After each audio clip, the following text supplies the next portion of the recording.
The Bitcoin rally has a lot of people believing that the top could possibly be in. They're scared. We're ahead of the schedule. They think another major correction is coming. But it's my feeling that this is just getting started. And there are quite a few reasons to continue taking a look at this market. I have one of my favorite guests today, David Duong from Coinbase. We're going to talk about Bitcoin all-time highs, of course, the Ethereum Dencun upgrade that nobody is seemingly talk about, and everything else going on in the market. And I've got Dan from Chart Guys on the back half to break down the charts. Can't wait to talk to these two amazing guests, guys. Let's go. Let's go.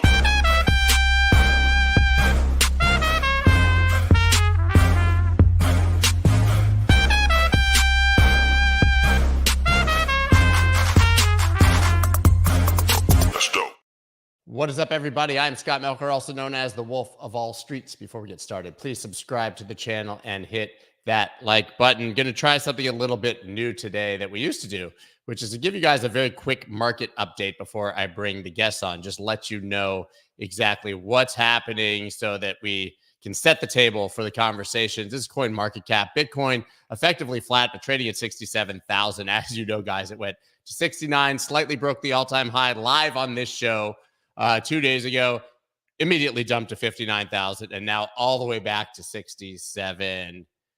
We call that a Tuesday in crypto, but man, it lit the TradFi world on fire. They couldn't believe that we saw a $10,000 daily candle. I think that's something we're going to have to start to get used to as prices get higher. As you can see here, a lot of things looking flat, but Solana booming once again up to $144.43, up 12% on the day. We've had two huge narratives, I think, over the past week outside of Bitcoin. Of course, one of them being top meme coins here by token capitalization. Over the week, these are up massively. I mean, Shiba Inu up 123%, Dog with Hat 114%, Flocky up 128%. Guys, I think you get the idea. Dogs have been pumping, Pepe pumping. But as you can see over the last 24 hours, and actually kind of this week, they're down. And I think there's been a rotation into AI coins once again. I mean, some of these are not necessarily AI really, but Near up 24%, Render 26%, making all-time highs. FET up 28%, AGIX up 29%. So it seems like we're doing that old crypto thing right now where we do the washing machine and everybody spazzes and goes from one narrative to another. So maybe it's still meme coins. Maybe we're just rotating back into AI. I happen to think that it's kind of absurd that memes are pumping and that AI coins catch a bid just because Nvidia is going up. But hey, guys, welcome to crypto. I'm going to go ahead and bring on David now. Meme coins, so good for us, right, man? You know, the perception. I literally went on Yahoo Finance yesterday, and they had Cynthia Lummis on before me, and I was forced to watch them ask a United States Senator about meme coins. I'm glad that was So you and not me. Yeah, I'm so glad that was you and not me. You know, she broke it down, you know, the Bitcoin and the importance of the ETF and regulation, but then, you know, that nobody has an answer for why this casino continues to pump. It's funny because we were talking about it on Spaces, and I had people saying, you know, meme coins are proof that we have new money in the system and new entrants. And I just laughed and said, this is the same old degens from the last cycle, pumping and dumping coins to make money. There is no new retail coming in to trade Dog with Hat, in my opinion. Yeah, I think I agree with you. It's a recycling of capital. The only thing I would say about meme coins, though, is I don't have a good investment thesis for meme coins, but I also don't have a good investment thesis against meme coins, which kind of just traps me in the I'm just kind of like neutral on it. But yeah, I don't know how you were able to follow up Cynthia Lummis, by the way, and feel comfortable talking about this.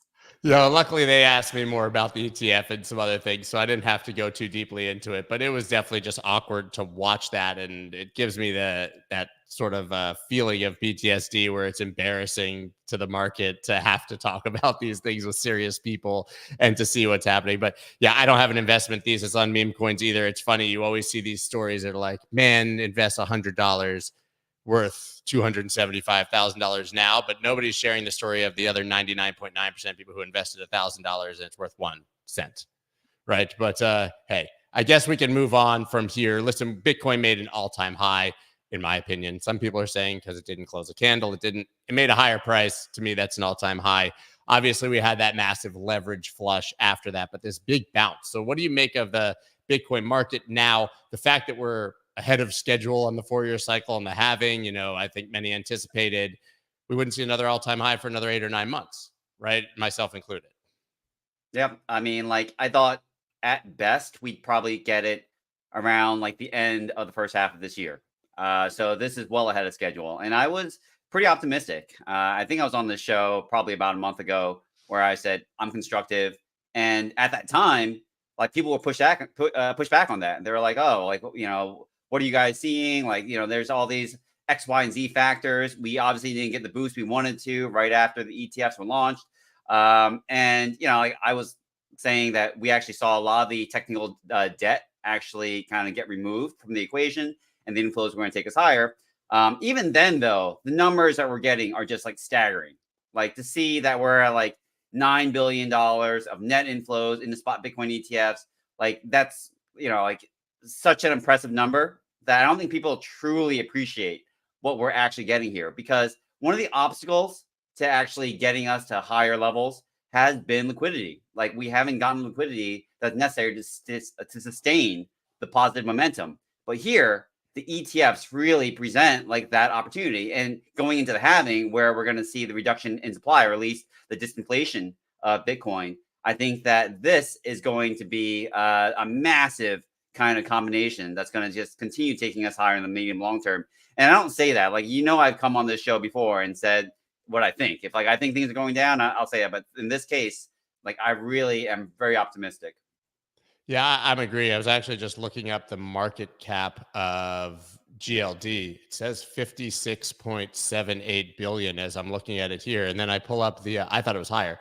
Then I pull up this dashboard on ETFs.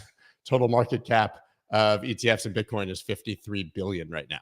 I mean, you're talking about, so obviously we have 27 billion for GBTC. A lot of people have said to me, wow, I thought they were at 27 billion before. I can't believe they haven't seen outflows. Guys, when the price of Bitcoin goes up massively, the market cap, right, obviously goes up when you're looking at this number. So they've had massive outflows. It's just being accounted for in market cap by a rise in price. But 12 billion for IBIT, for BlackRock right now, almost 8 billion for Fidelity, ARK 2.5. Each one of these would effectively, at this point, have been the biggest ETF launch in years, individually. Absolutely. I mean, like it takes something like GLD, like 3 years to get to the same amount that we've seen for just IBIT alone. Yeah. The numbers to me are just mind blowing and impressive. And like you said, I think people just don't believe it. Right. We've looked at, because I think we've spent so much time in crypto looking at charts or looking at history without really anything forward looking. You always get the criticism. How do we value this? There's no way to value Bitcoin. It doesn't have intrinsic value. You're just looking at it because in the last 4 years, this is what it did. So you assume it's going to happen. I mean, this is as fundamental a metric we can look at to understand what's happening in Bitcoin that we've ever had, or that any asset has ever had. You can literally see exactly how much being bought and flowing in on every single day. Well, that's because the reality is we don't really have competitors to like centralized monetary policy. So oftentimes we rely, of course, on governments and central banks to create the currencies that we use, and that's fine. But I mean, like outside of like cryptocurrencies, like what else is out there that really kind of competes against central bank interference inside of monetary systems? There's none. I mean, like I think that's what makes Bitcoin so powerful, both as a macro asset and as an alternative, because you actually have something that's not controlled by anyone. Like, and I've said it before, like it's a supranational asset. Like no government controls that, which makes it really important because then it operates on its own dynamics.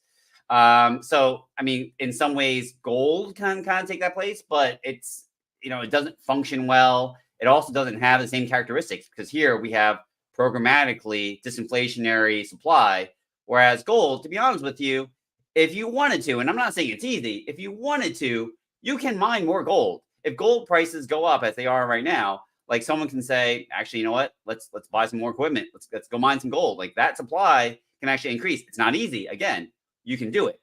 And also like the additional overlay of like a growth network, the fact that you have people using the stuff in Bitcoin, Like that's also like an ancillary benefit that you're not getting when you invest in gold. So like people make that comparison all the time, and it's like it's not a direct one-to-one. Like Bitcoin is actually unique. I agree. I tweeted something exactly like that. It's been a sort of thesis I've been sharing on this show. I'm sick of the digital gold narrative. I'm sick of the trades like a tech stock narrative. Sick of the it's a currency narrative. I actually think we've been doing Bitcoin a disservice over all of these years, trying to explain it in terms that mainstream will understand. I think it's time that we start pushing Bitcoin is Bitcoin. And it's all of those things and more, right? And that we get this rotation of narratives, but it's all of the things you just described. And I think people are going to start to see that as they see what it does to their portfolio as they add these ETFs. But I want to talk about another asset because you and I have been, it's got to be over a year now of having conversations about how Ethereum should be going up and how Ethereum has been trailing and how that's an opportunity. I know you're one of the other sort of ETH bulls out there, but we have the Dencun upgrade coming. Nobody's talking about it, and it's in a week. Right? You remember the merge, we had 6 months of hype about what was going to happen in the merge, and that was in the depths of the bear market. So maybe people were looking for that to be the singular catalyst to get the market going again. It ended up being the ETF. But this is a huge upgrade that should have a massive impact on the Ethereum network. Can you talk a little bit about what Dencun is and maybe why you don't think everyone's talking about it? Yeah, the value prop to Ethereum and or ETH itself is actually somewhat debatable. And I say that because mainly this benefits the value or the cheapness of layer 2 networks. So the layer 2s that are being built to scale Ethereum proper like will benefit from this, and their fees are going to drop by like anywhere between 2 to 10x because the core of the Dencun upgrade is something called like proto danksharding. It's part of EIP 4844. And really what that does is creates a new data type called blob space that's going to go on to, or data blobs that are going to go onto each block. And that's going to be reserved mainly for the L2s. And that will be temporary space that I think gets deleted every 3 weeks or so. So that is important because, of course, that means more people can theoretically use L2s. But the question becomes, if that happens, does this become dilutive to ETH itself? Because then activity gets absorbed by the L2s and moves away from Ethereum mainnet.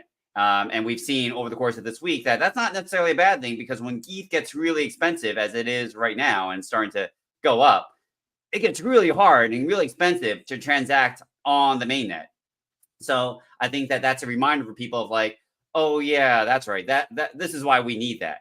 But the other thing is that there's a bunch of EIPs that actually go into Dencun.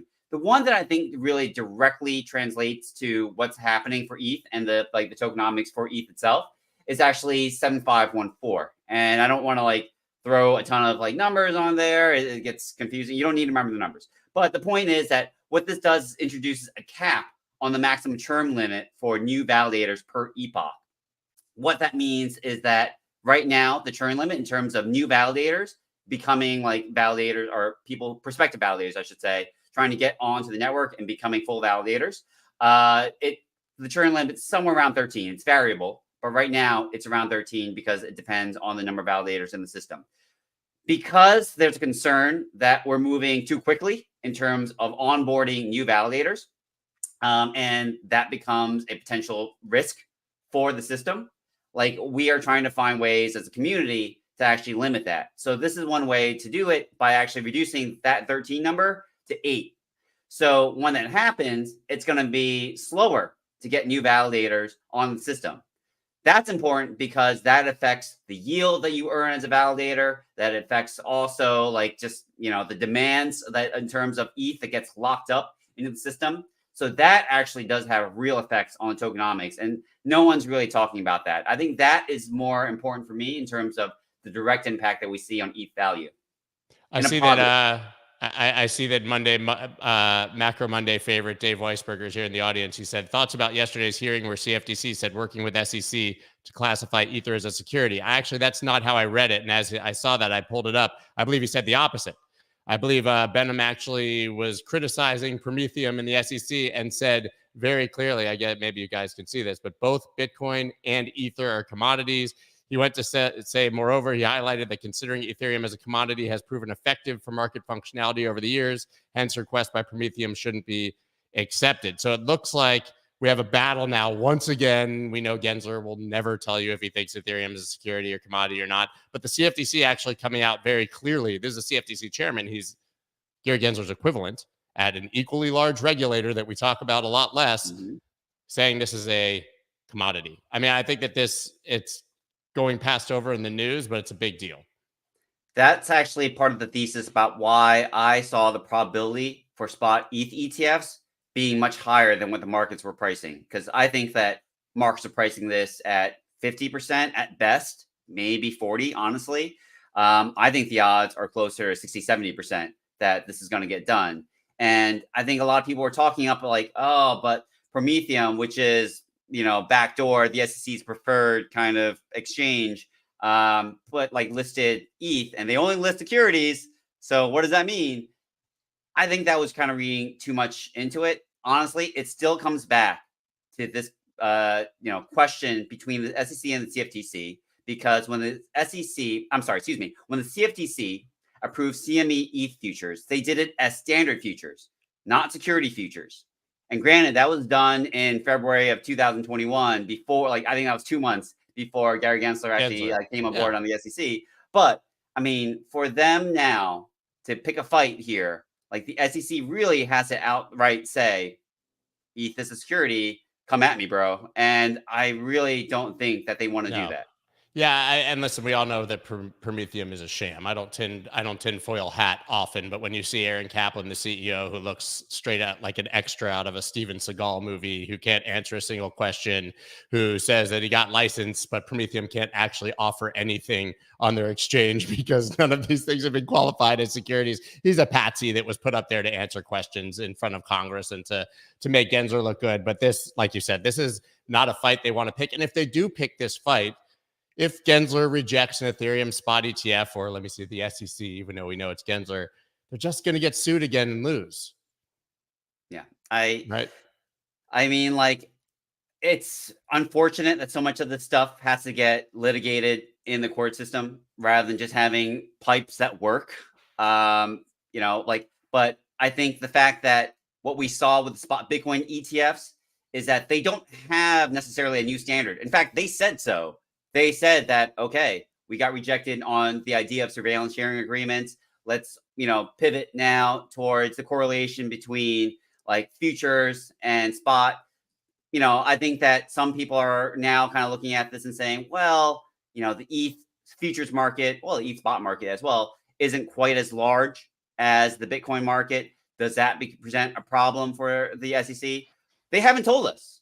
The reality is, but if you look at the correlation, it is equally as high between spot and futures ETH versus what we saw with Bitcoin in the spot and futures market. So, and I think that's just a lack of I think there's just a lack of understanding. No, that's my bad. Of what people mean by a market of significant size or surveillance sharing agreement. The fact is, they've approved CME, like you said, CME has Ether futures. We have an Ethereum futures ETF.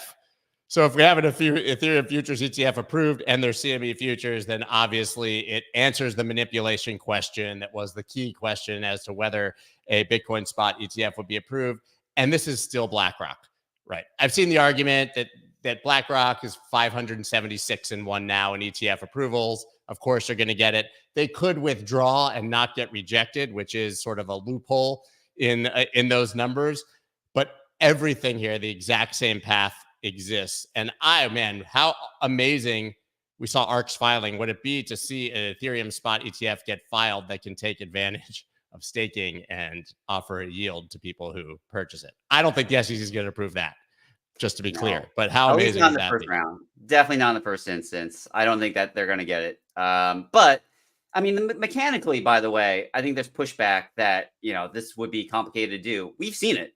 I mean, there are ETFs in Europe right now that include staking as part of it. So the tax concerns, the custody concerns, they have been resolved in other places. So we could, but mechanically, it's not really the issue. I think it's just it's more of a philosophical issue from the perspective of the SEC. So I think from those grounds, I don't think it's going to get done. But by the way, this isn't really even part of my core thesis about why I've been bullish on ETH. Like I've been bullish on the large cap names. And we talked about meme coins. We haven't talked about altcoins yet, but like I do think that like for the most part, like we're going to see large cap names like Bitcoin and ETH perform this year. But like I think it's just performing this right now because we're getting like the the formalization of crypto as an asset class with spot Bitcoin ETFs. It's really hard not to have ETH in your portfolio if that's the case, because whether you like it or not, there's two big crypto names in the space. That's Bitcoin and that's ETH. And if you don't have ETH, that's career risk. And I'd say that right now, DeFi is booming. DeFi is coming back. We're seeing new primitives, restaking primitives that previously weren't there. Like this is a new resurgence for the system. So like that all benefits ETH. And I think that's what's contributing to the rally. We haven't even priced in the possibility of these ETF flows yet. Yeah, I agree. And I think that maybe Dencun is going to be the trigger and not the Ethereum spot ETF because it's coming faster. But also, I think we just have the natural rotation. I'm not saying that it's going to happen every single time, but Bitcoin goes up, makes a huge move, it chills. That Ethereum, which has been beaten down, tends to follow. Maybe the meme coins going crazy right now is a bit out of order and having sort of the Solana ecosystem. But we've seen it. I keep saying this, so I apologize for being redundant to my audience. But the minute the SEC fake tweet about the Bitcoin spot ETF hit, Ethereum pumped, not Bitcoin, right? Massively against Bitcoin and on the approval. So you can tell that the crypto degens, or at least the hedge funds and traders who are looking at this market, we're just waiting for a new narrative, right? Spot ETF trade's done. Let's move to Ethereum. So I think that there's just incredible tailwinds.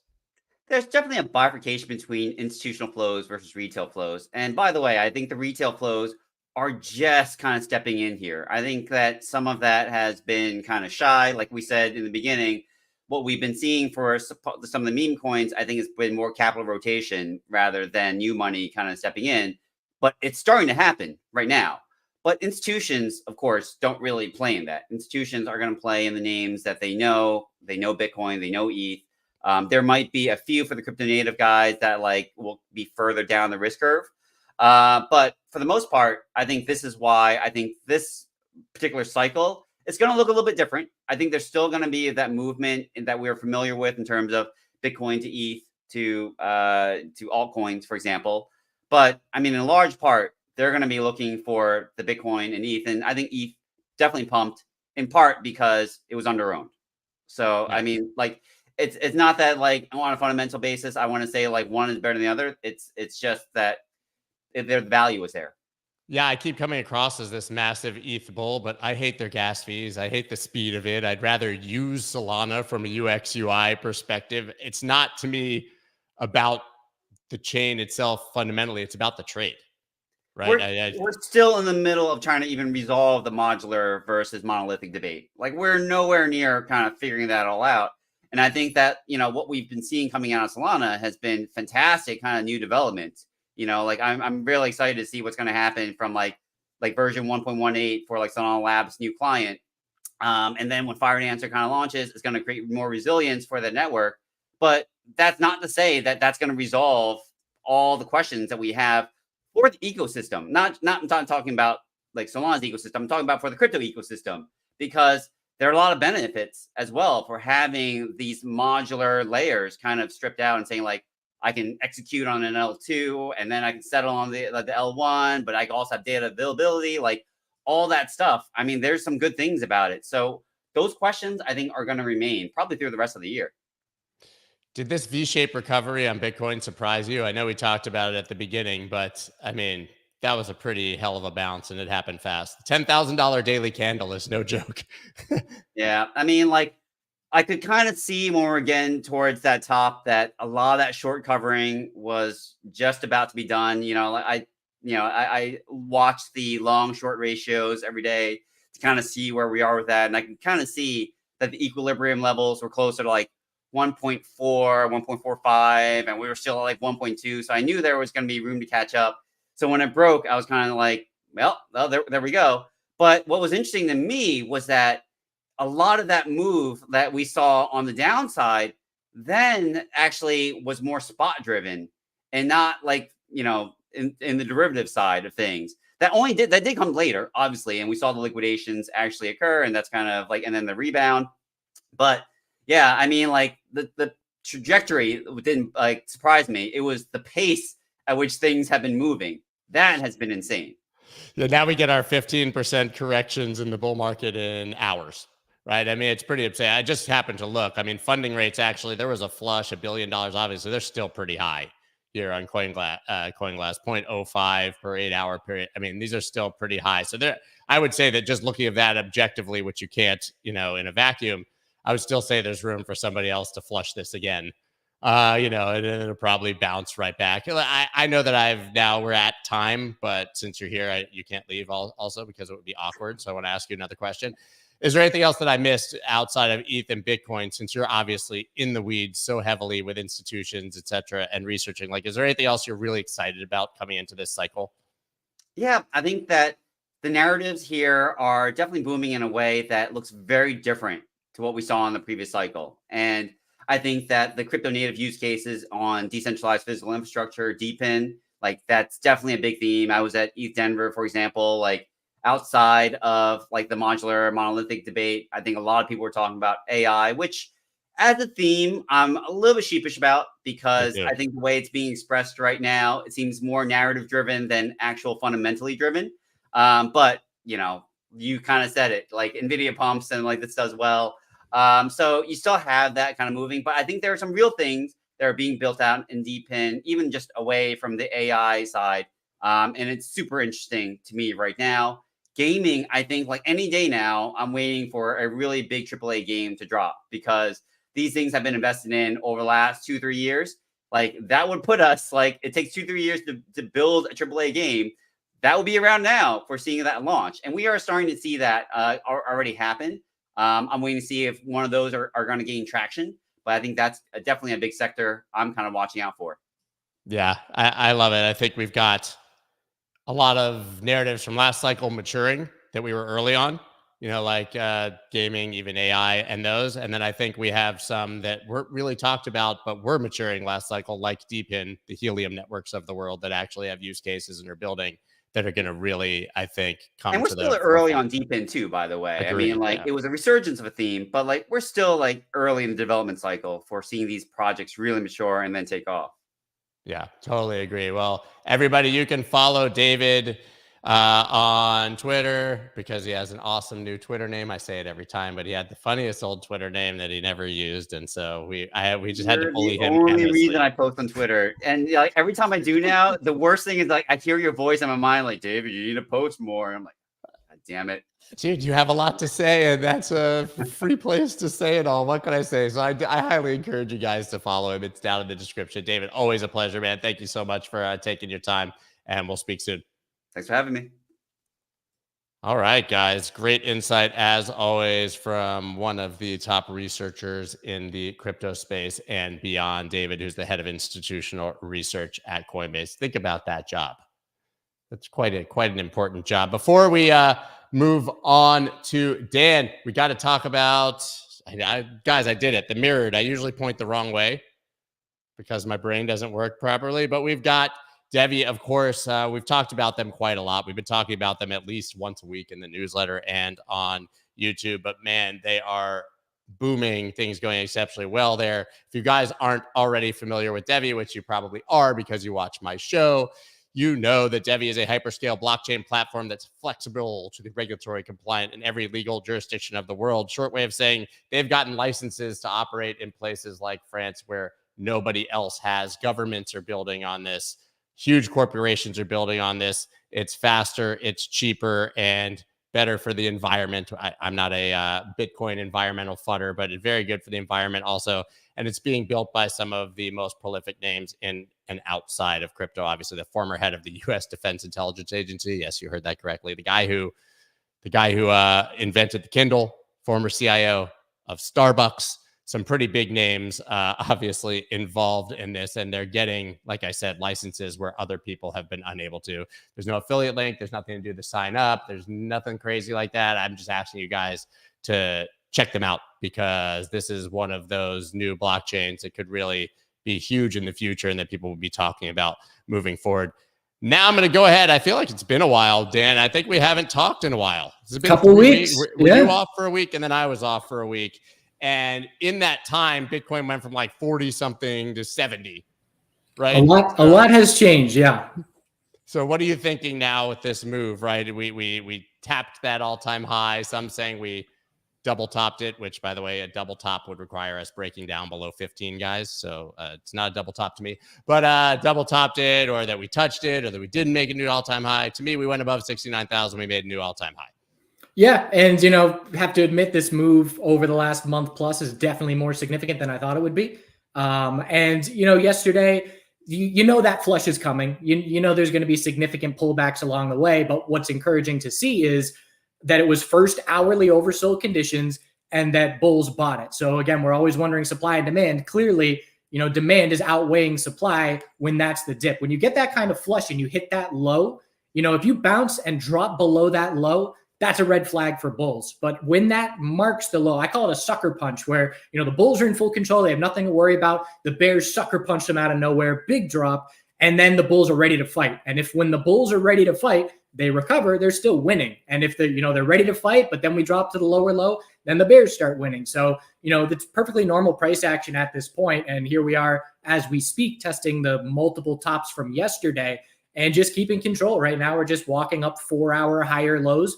And that all-time high is back in sight at this moment. And a lot of this has to do, obviously, Bitcoin is bullish, ETFs, the narrative and all that. But, not losing sight that the last 4 months, the stock market is having the most bullish 4 months that I've ever seen. And that sentiment is definitely bleeding over to crypto as well. And so that's worth paying attention to. It's not a coincidence that the NASDAQ had its biggest red day in 4 months, the same day that, Bitcoin flushes that, gets some of those aggressive longs liquidated. So it's worth paying attention to both just for sentiment's sake, but nothing to worry about for the bulls at the moment. Yeah, I think that, to me, that's just a lot of tailwinds. We have all the fundamental things happening within crypto, and then it's in the context of a broader bull market. Right. Yeah. So it just aligns exceptionally well. I don't think that if we didn't have the Bitcoin spot ETF and we didn't have all these things, I don't think that Bitcoin would be performing this exceptionally well, even in the context of the bull market. I'm not saying it would be bad, but I think we'd be in like the 30s or 40s and kind of waiting for the halving, and it would be 7 more months. We'd be waiting for the cycle. This just got us ahead of schedule in the perfect environment. Yeah, perfect. You're right. Perfect environment for sure. And, as you mentioned recently, at the beginning of the show, the AI narrative, I'm going to be watching for the possibility that when we see weekly consolidation next, which again, pull up the weekly chart, it'll be just fine. Don't fear weekly consolidation. We can pull back 10, 20% and still form a healthy, weekly high or low. But I'm going to be watching for if that aligns with NVDA and semiconductors, because I do think there is some parallels in terms of the amount of euphoria that we're seeing in these different spaces. And as you mentioned, the AI names were some of the best performers from the lows on that dip. And so I think that the crypto AI narrative stays strong as long as Nvidia keeps hitting all-time highs, which it is doing as we speak yet again. So it's worth paying attention. Pay attention to both sides for sure, because there are clues to be had. It's the bubble that never pops. It will. Of course. I mean, everything gets its bear market, right? And and eventually it trails. But man, that last Nvidia earnings was a real eye opener. Like, no matter how high the estimates and the pundits try to go on what could possibly happen, it just has been smashing. Yeah, and people from crypto might look at this and be like, well, I mean, it's only up 100% over the last couple months, no big deal. But when you're talking about market cap, I mean, this name is gaining like an entire Tesla market cap in a month, or like it's an insane. You see a list where today Nvidia gained the market cap of, and then it lists like 8 major companies, and it's insane, and it's still going up. So that narrative is going to stay alive as long as that's the case. Yeah, I mean, I won't say hate, but I just find it annoying when crypto things that are superficially adjacent just pump in mass because of one stock, but it's an opportunity as a trader. So I guess I should like it. I just think that a lot of people will end up buying these FETs and renders and stuff at some local top and just get flushed 50% or something if Nvidia goes down 2% in a day. They will, and you can't fall in love with the story and the narrative, and that's why you've got to remain not emotionally, don't get emotionally attached to the story, because that's how you become a bag holder. And here we are. Like we started the show and Bitcoin was 67, and now it's basically 68. So we're obviously seeing some strong movement again coming into the day. So it's those inflows catch up. That's the crazy thing, is you see the report of 700 million into BlackRock or something like that, but those get bought after hours of the next day. So it's almost like you have this information in advance of the actual purchase coming, which is really unique. There's a very clear pattern of stock market opens, Bitcoin bulls make their move, and that's been great. Another sector, a little change of topic here, psychedelics. So the cannabis sector is fading. I've been shifting my focus. Psychedelic sector, big news today. So this is MNMD, and you can see the monster move today on news. And essentially, they had a 12-week trial for LSD to treat general anxiety disorder, and it had extremely promising results. And CNN's already picking up the headline, but the FDA gave them breakthrough status, which means the results are encouraging compared to anything else that's on the market right now. And so, I'm just watching to see with euphoria, again, the market environment's perfect right now. Is this a tailwind? I wish I was on 10 minutes ago to talk about this at the open. Now we're up 20, 30% from the open, but it's worth paying attention to this sector just because there is such little interest. And, a little bit, you're talking about $10 billion in a Bitcoin ETF. These psychedelic ETFs have like $9 million assets under management right now. So if volume comes in, things get exciting. And this is going to, the fact that it's already on CNN this morning, this is going to get some eyes. So, some other names in the space, ATAI, I have a position in, can that act as a laggard and get a cup and handle kind of move going? These names are extremely thinly traded. They're volatile. But again, this is the kind of market environment to take some chances on this kind of volatile stuff. So it has my attention in the short term, as long as MNMD, which is now, leading the pack, as long as that stays strong, going to keep an extra eye on this sector. Anything else you're looking at?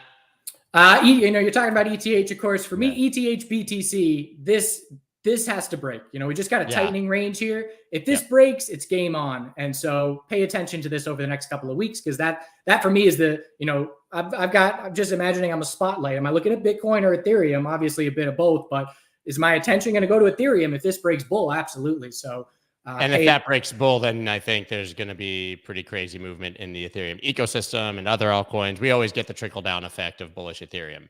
Yeah, like ENS and all that, more thinly traded things. Absolutely. So definitely worth paying attention to that as well. I mean, I even saw, not on the psychedelic, but I saw an Elizabeth Warren video, everybody's favorite Elizabeth Warren video, talking about how they need to reschedule marijuana.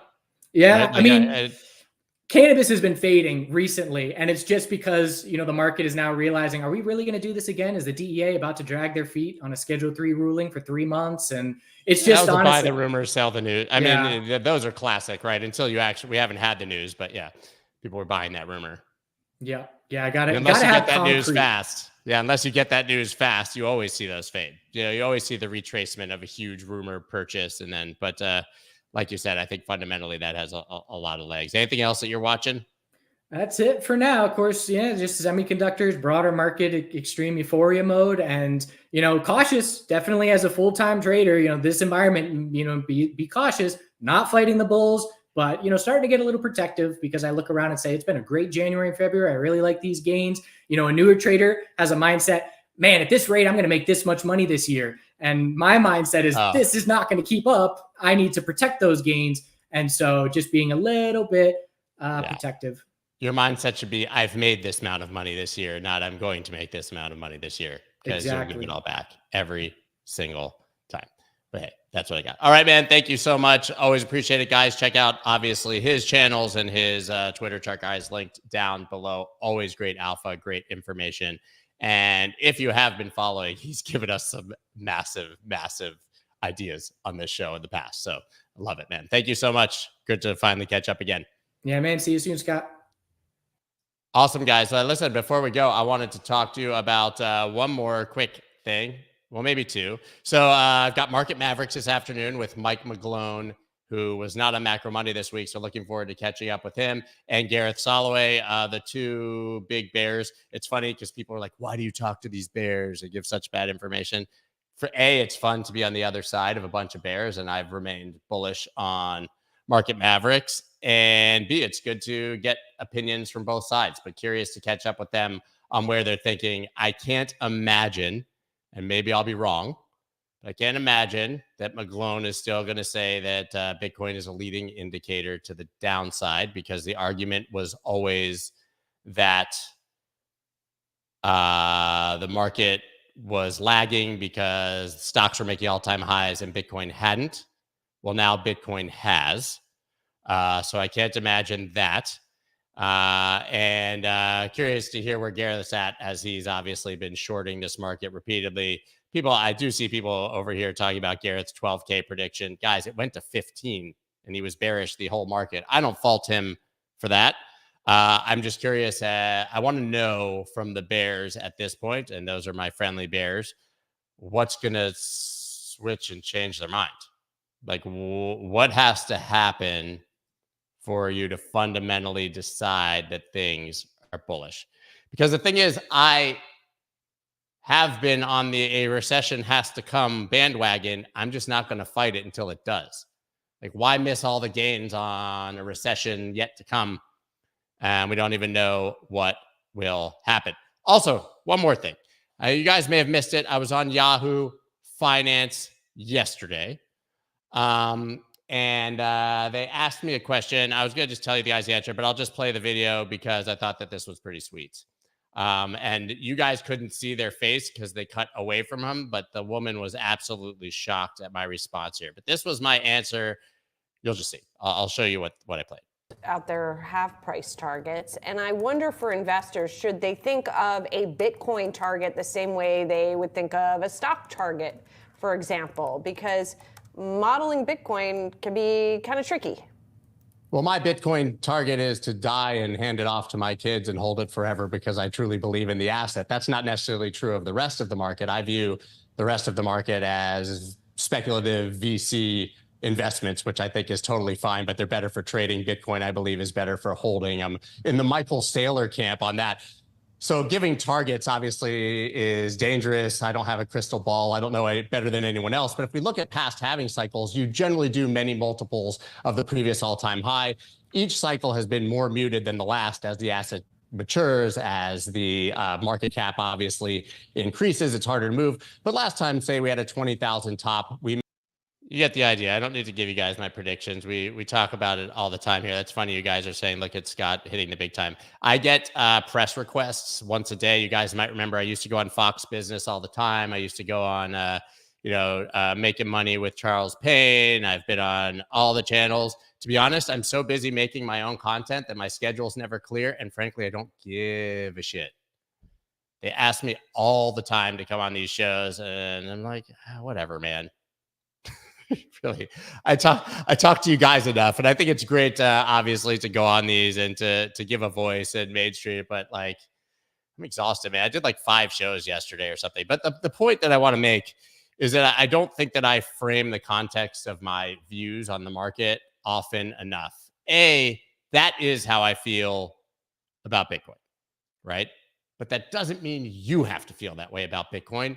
And I'm in the fortunate position where I can hold my Bitcoin forever because I've put in money, I've made money, and I don't have to sell it to live my life. But I think it's important to note, you should never, ever feel guilty, feel like it's a violation against the grand wizards of Bitcoin maximalism if every once in a while you want to sell something, especially Bitcoin, to better your life, right? If you're living paycheck to paycheck every single day, and you need Bitcoin to feed your family and you've made some money, sell it and feed your family.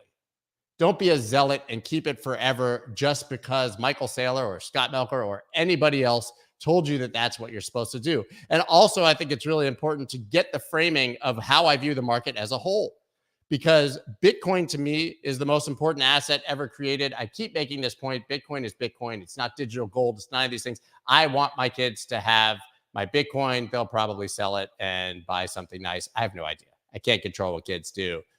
but I want them to understand it. I think it's a great life lesson about the irresponsibility of governments, which I said at the end of that clip. Here, I'll play that part because that part's pretty sweet. And a half fact it. But for me, I'm looking much beyond this cycle. I don't care what happens in the next 2 years. I don't care what happens in the next 10 years. I think this asset's going to 500,000, a million eventually, because we know how irresponsible the government is with their money.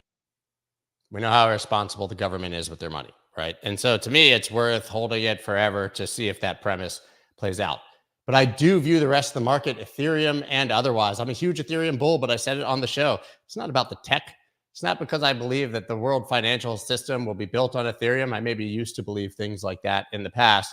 To me, these are long-term swing trades. And if it turns into something more fundamentally important, great. But I think that the rest of the market are largely VC tech investments. There's a lot of money to be made. You should go ahead and make it. But there comes a time to sell almost all of those things, and there will be future cycles. So I trigger maxis when I talk about these other things. I trigger Ethereum people when I talk about Bitcoin being the only important asset. You can't win with everybody. And the final message, I didn't even tend to have this little rant, but the final message there is do whatever is best for you. View these assets however works in the framework of your actual life and experience and needs.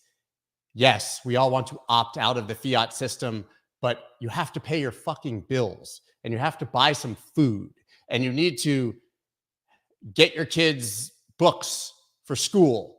And you can't do that without dollars. So every once in a while, you need to go into that horrible system that's ever collapsing, that's full of inflation to be able to do that. And nobody should guilt you or fault you for doing what's best for you and for your family. That's it. That's all I got for you guys today. I'll be back, of course, tomorrow with the Friday Five and this afternoon with Market Mavericks. Guys, I don't care whatever you think of Mike, whatever you think of Gareth, whatever you think of me, it makes for a much better and more constructive conversation. And if you want me to ask them those questions, I will ask them those questions and you can hear their answers. That's all I got for you guys. See you tomorrow. Peace. That's dope.